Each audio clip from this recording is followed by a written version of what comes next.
আসসালামু আলাইকুম প্রিয় শিক্ষার্থীবৃন্দ, অনলাইন ক্লাসে স্বাগত জানাচ্ছি। আমি ওমর ফারুক, প্রভাষক, ইতিহাস বিভাগ, বান্দরবান সরকারি কলেজ। এই পর্যায়ে আমি আলাপ করব স্বাধীন বাংলাদেশের অভ্যুদয়ের ইতিহাস। স্নাতক পাস প্রথম বর্ষ এবং স্নাতক সম্মান প্রথম বর্ষের শিক্ষার্থীদের জন্য মূলত এই কোর্সটি। তো এখানে উল্লেখ্য যে আমি আজকে যে বিষয়টি আলাপ করব এটা একাদশ এবং দ্বাদশ শ্রেণীর ইতিহাস প্রথম পত্রেরও একটি আলোচিত বিষয়। তো সেই হিসাবে একাদশ দ্বাদশ শ্রেণীও এই ক্লাসটি দেখবে। আশা করি তোমাদের কাজে লাগবে। তো আজকে আমার আলোচনার বিষয় হলো মুক্তিযুদ্ধে প্রচার মাধ্যম এবং ছাত্র, নারী ও সাধারণ মানুষের অবদান। অর্থাৎ বাংলাদেশের স্বাধীনতা যুদ্ধে বিভিন্ন প্রচার মাধ্যম এবং সর্বশ্রেণীর জনগণের অবদানগুলো আজকেই আমার আলোচনার বিষয়। তো প্রথমে যেটা আলোচ্য যেটা আছে যে স্বাধীন বাংলা বেতার কেন্দ্রের অবদান, বিদেশি প্রচার মাধ্যমের অবদান, তারপরে ছাত্র সমাজের অবদান, নারীর অবদান এবং সর্বশেষ সাধারণ মানুষের অবদান। তো প্রথমে আসি স্বাধীন বাংলা বেতার কেন্দ্রের অবদান। যে 7.5 কোটি বাঙালি যে মুহূর্তে ইয়াহিয়া খানের লেলিয়ে দেওয়া বাহিনীর কবলে নিষ্পেষিত হয়ে মৃত্যুর দিন গুনছিল, সেই মুহূর্তে জন্ম নিয়েছিল স্বাধীন বাংলা বেতার কেন্দ্র। এই বেতার কেন্দ্র দীর্ঘ 9 মাস ধরে অমিত তেজদীপ্ত ভাষা আর দৃপ্ত কণ্ঠে জঙ্গি অনুষ্ঠান প্রচারের মাধ্যমে বাংলার সকল শ্রেণীর জনগণ ও এর অতন্দ্র প্রহরী মুক্তিযোদ্ধাদের সার্বক্ষণিক অনুপ্রেরণা দিয়ে শক্তি দিয়ে সাহস দিয়ে দিশাহারা মুক্তিকামী বাঙালিকে বিজয়ের সিংহদ্বারে পৌঁছে দিয়েছে। তো পৃথিবীর স্বাধীনতা যুদ্ধের ইতিহাসে এত বড় অবদান আর কোনো বেতার কেন্দ্র রাখতে পেরেছিল কিনা সন্দেহ। তো স্বাধীন বাংলা বেতারের অত্যন্ত জনপ্রিয় অনুষ্ঠান ছিল চরমপত্র ও জল্লাদের দরবার। তো জল্লাদের দরবারে জেনারেল ইয়াহিয়া খানের অমানবিক চরিত্র ও পাশবিক আচরণকে তুলে ধরা হতো। এই ব্যঙ্গাত্মক সিরিজে তাকে কেল্লা ফতে খান চরিত্রে চিত্রায়িত করা হয়। অপরদিকে একই সঙ্গে তীক্ষ্ণ ব্যঙ্গ ও জাতীয়তাবোধের প্রকাশ নিয়ে তৈরি করা হয়েছিল চরমপত্র সিরিজটি, যা জনগণের নৈতিক মনোবল দৃঢ়ীকরণে ও স্বাধীনতা সংগ্রামীদের আত্মবিশ্বাস বৃদ্ধিতে সহায়ক ভূমিকা পালন করেছিল। এই সিরিজটির স্ক্রিপ্ট তৈরি এবং উপস্থাপক ছিলেন এম.আর. আখতার মুকুল, অর্থাৎ তিনি স্ক্রিপ্ট তৈরিও করেছিলেন এবং উপস্থাপনার দায়িত্ব পালন করেছিলেন। তো বাংলাদেশের স্বাধীনতা অর্জনে স্বাধীন বাংলা বেতার কেন্দ্রের ভূমিকা ছিল অত্যন্ত তাৎপর্যবাহী। এই বেতার কেন্দ্রের শব্দ সৈনিকগণ 7.5 কোটি মুক্তিকামী বাঙালির মনোবলকে অক্ষুণ্ণ রাখার জন্য দিনরাত কাজ করেছেন।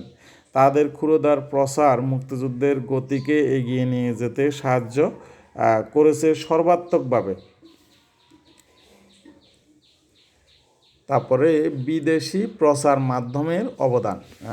দেশি প্রচার মাধ্যমের মধ্যে যেমন রেডিও, তেমনি বিদেশি প্রচার মাধ্যমের অবদানগুলোর মধ্যে উল্লেখ্য রয়েছে মার্চ মাস থেকেই পূর্ব পাকিস্তান তথা বাংলাদেশের খবরাখবর বিদেশি প্রচার মাধ্যমে স্থান করে নিয়েছিল।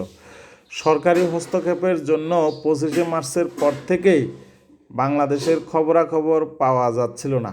মুক্তিযুদ্ধ শুরুর সঙ্গে সঙ্গে পাকিস্তানি সামরিক জান্তা বিদেশি সাংবাদিকদের আটক করে কিংবা তাদের পূর্ব পাকিস্তান থেকে বের করে দেয়। তারা যখন নিজ নিজ দেশে পৌঁছে এই দেশের রিপোর্টগুলো প্রকাশ করে, তখন বাইরের জগৎ জানতে পারে বাংলাদেশে কী ভয়াবহ গণহত্যা, ধর্ষণ, লুটতরাজ ও অগ্নিসংযোগ চলছে। বিদেশি সাংবাদিকদের মধ্যে লন্ডনের ডেইলি টেলিগ্রাফের সাইমন ড্রিং অন্যতম আলোচিত ব্যক্তিত্ব। তিনি কৌশলে গ্রেপ্তার এড়িয়ে অপারেশন সার্চলাইটের পর 27শে মার্চ তার আলোকচিত্র দিয়ে সারা শহর চষে বেড়ান এবং বিশ্ব ছবি তোলেন। কিছু ছবি জার্মান দূতাবাসের মাধ্যমে লন্ডন পাঠাবার বন্দোবস্ত করেন এবং তারপর তিনিও ঢাকা ত্যাগ করেন। তো লন্ডনে ফিরে ডেইলি টেলিগ্রাফে তিনি ঢাকার গণহত্যার চিত্র তুলে ধরেন। ফলে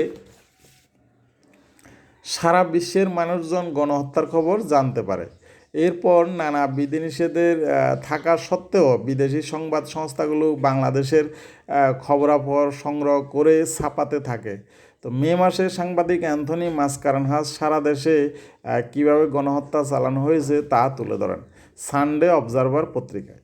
পত্রিকার সঙ্গে বিদেশি বেতার মাধ্যমও যুক্ত হয়েছিল, বিশেষ করে বিবিসি, আকাশবাণী ও অস্ট্রেলিয়া বেতার এই ক্ষেত্রে বিশেষ ভূমিকা রেখেছিল। এরপরে আসি ছাত্র সমাজের অবদান। তো বাংলাদেশের মুক্তিযুদ্ধের প্রতিটি পর্বেই ছাত্র সমাজের গৌরবোজ্জ্বল ভূমিকা রয়েছে। 1952 সালের ভাষা আন্দোলন থেকে শুরু করে 1971 সালের মুক্তিযুদ্ধ পর্যন্ত প্রতিটি আন্দোলন সংগ্রামে ছাত্র সমাজের প্রত্যক্ষ অবদান ছিল। যেমন 52 সালের ভাষা আন্দোলন ও ছাত্র সমাজ। 1952 সালের ভাষা আন্দোলনের ইতিহাস মূলত ছাত্র সংগ্রামের ইতিহাস। 47 সালে পাকিস্তান রাষ্ট্রের সৃষ্টির পর পাকিস্তানি শাসক গোষ্ঠী সর্বপ্রথম বাংলা ভাষার উপর আঘাত হানল। তো 48 সালে গভর্নর জেনারেল মোহাম্মদ আলী জিন্নাহ ঢাকা বিশ্ববিদ্যালয়ের সমাবর্তনে যে ঘোষণা দেন যে পাকিস্তানের সরকারি ভাষা হবে উর্দু, অন্য কোনো ভাষা নয়, উপস্থিত ছাত্ররা সে সময় সমস্বরে নো নো বলে এর প্রতিবাদ জানায়। তো 1952 সালের 21 ফেব্রুয়ারি সালাম, বরকত, রফিক, জব্বার প্রমুখ ছাত্রদের শহীদ হওয়ার মধ্য দিয়ে পাকিস্তান সরকার বাংলাকে রাষ্ট্রভাষা করার দাবি মেনে নেয়। তারপরে 62 সালের শিক্ষা আন্দোলন ও ছাত্র সমাজ, যে 62 সালে গণবিরোধী যে শিক্ষা কমিশনের রিপোর্টের বিরুদ্ধেই সর্বপ্রথম ঢাকা কলেজের ছাত্ররা বিক্ষোভ করে। এরপর জগন্নাথ কলেজ, ইডেন কলেজের শিক্ষার্থীদের প্রতিরোধের মুখেই সরকার শরীফ কমিশনের রিপোর্ট স্থগিত করে। এই আন্দোলনের বড় সফলতা হলো পরবর্তীকালে এই ছাত্র সমাজে বাংলাদেশের মুক্তিযুদ্ধের প্রধান শক্তিতে পরিণত হয়। তারপরে 1969 সালের গণ অভ্যুত্থান ও ছাত্র সমাজ। 68 সালের আগরতলার ষড়যন্ত্র মামলা থেকেই বঙ্গবন্ধুকে মুক্ত করার আন্দোলনে ছাত্র সমাজ অগ্রণী ভূমিকা পালন করে। তো ছাত্র সমাজের নেতৃত্বে পরিচালিত এই আন্দোলন পরবর্তী সময়ে 69 সালের গণ অভ্যুত্থান বাংলাদেশের মুক্তিযুদ্ধের ইতিহাসে গুরুত্বপূর্ণ ঘটনা প্রবাহ হিসাবে চিহ্নিত। এইভাবে মুক্তিযুদ্ধের প্রাথমিক প্রতিরোধগুলো ছাত্র সমাজ কর্তৃক গড়ে উঠেছিল। সর্বশেষ মুক্তিযুদ্ধের চূড়ান্ত পর্ব ও ছাত্র সমাজ। 71 সালের 9 মাস ধরে পর্যায়ক্রমে যারা মুক্তিবাহিনীতে যোগ দিয়েছিল তাদের প্রায় অধিকাংশই ছিল ছাত্র। এক পরিসংখ্যানে দেখা যায় যে মুক্তিযোদ্ধাদের 74.6% ছিল ছাত্র এবং 70.1% মুক্তিযোদ্ধার বয়স ছিল 15 থেকে 20 বছরের মধ্যে। তো মুক্তিবাহিনীতে ছাত্রদের সংখ্যা বেশি হওয়ায় স্বাভাবিকভাবে মুক্তিযুদ্ধের শহীদদের মধ্যে ছাত্রদের সংখ্যা বেশি ছিল। মুক্তিযুদ্ধের সামরিক সংগঠন পর্যালোচনা করলে দেখা যায় যে মুক্তিবাহিনীর নেতৃত্বে যেমন সেকশন কমান্ডার, প্লাটুন কমান্ডার ও কোম্পানি কমান্ডার পদে ছাত্রদের প্রাধান্য বেশি ছিল।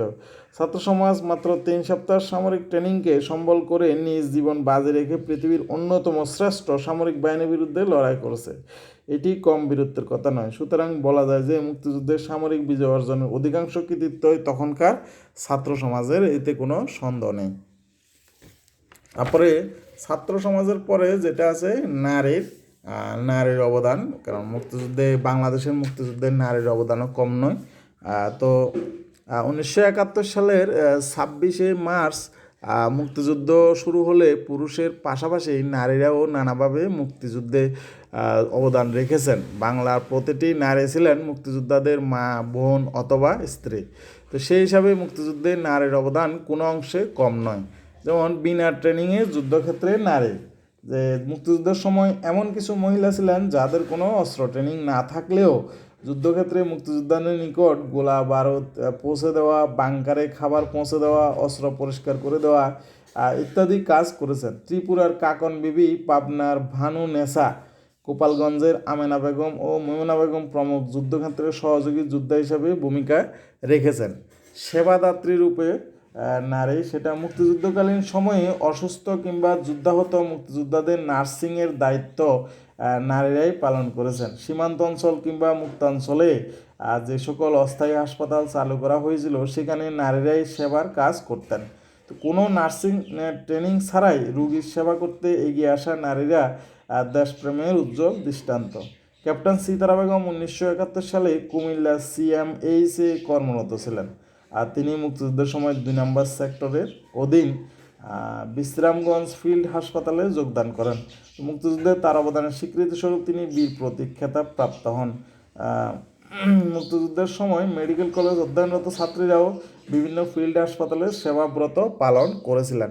তারপরে তথ্য আদান প্রদান কাজে নারী, যে যুদ্ধের সময় তথ্যের আদান প্রদান একটি গুরুত্বপূর্ণ ও ঝুঁকিপূর্ণ কাজ। এই ঝুঁকিপূর্ণ কাজে অনেক সাহসী নারী গুরুত্বপূর্ণ ভূমিকা রেখেছেন। যেমন মুক্তিযুদ্ধের গোপন লিফলেট, পত্রিকা ইত্যাদি ছাপানো ও এক জায়গা থেকে অন্য জায়গায় পৌঁছানোর কাজে পুরুষের পাশাপাশি মেয়েরাও অংশ নিয়েছেন। মুক্তিযুদ্ধে অংশগ্রহণকারী বুদ্ধিজীবীদের চিঠিপত্র এক জায়গা থেকে অন্য জায়গায় পৌঁছে দেওয়ার কাজেও নারীরা গুরুত্বপূর্ণ ভূমিকা পালন করেছিলেন। তারাও জনমত গঠনে নারী এর ভূমিকা বা নারী, বাংলাদেশের ভেতরে এবং বাংলাদেশের বাহিরে মুক্তিযুদ্ধের পক্ষে জনমত গঠনে অনেক স্বাধীনতাকামী নারী গুরুত্বপূর্ণ ভূমিকা পালন করেছেন।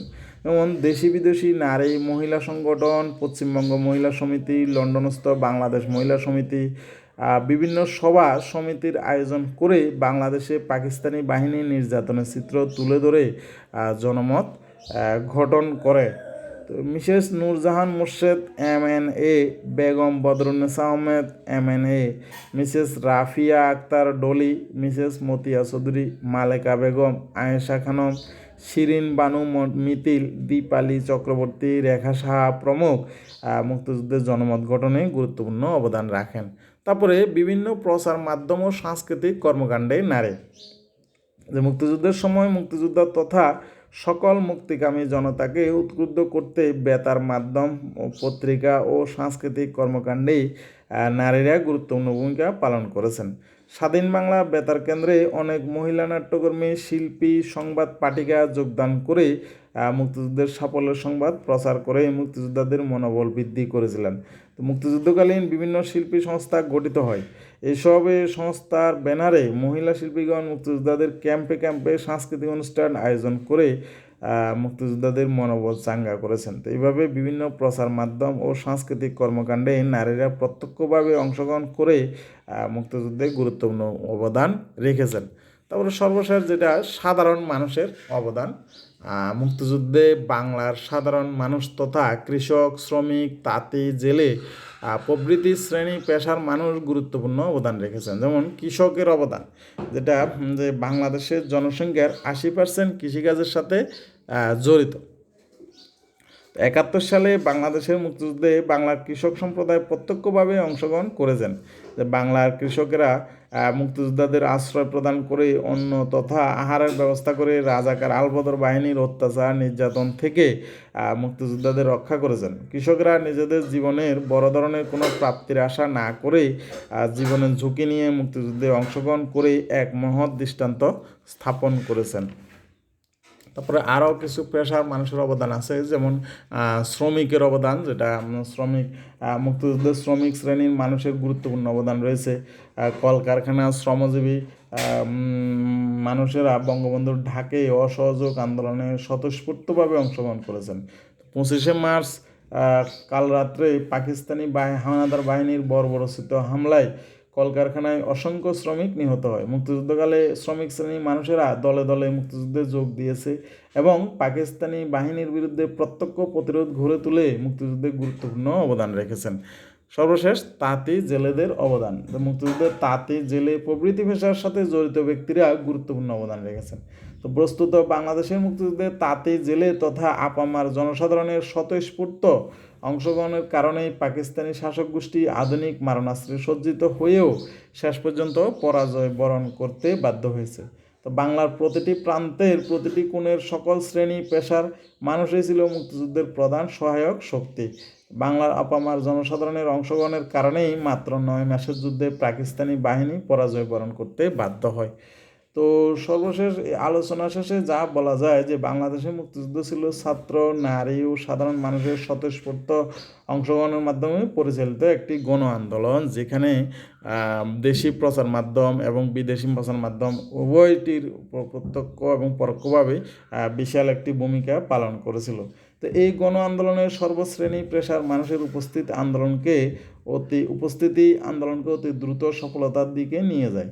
তো বাংলাদেশের মুক্তিযুদ্ধে তাই বলা যায় যে বাঙালি জাতির জীবনে একটি গৌরবোজ্জ্বল অধ্যায়, এবং যেটার মাধ্যমে সর্বশ্রেণীর মানুষের সাথে প্রচার মাধ্যম সহ সব কিছুর বিশাল একটা ভূমিকা রয়েছে।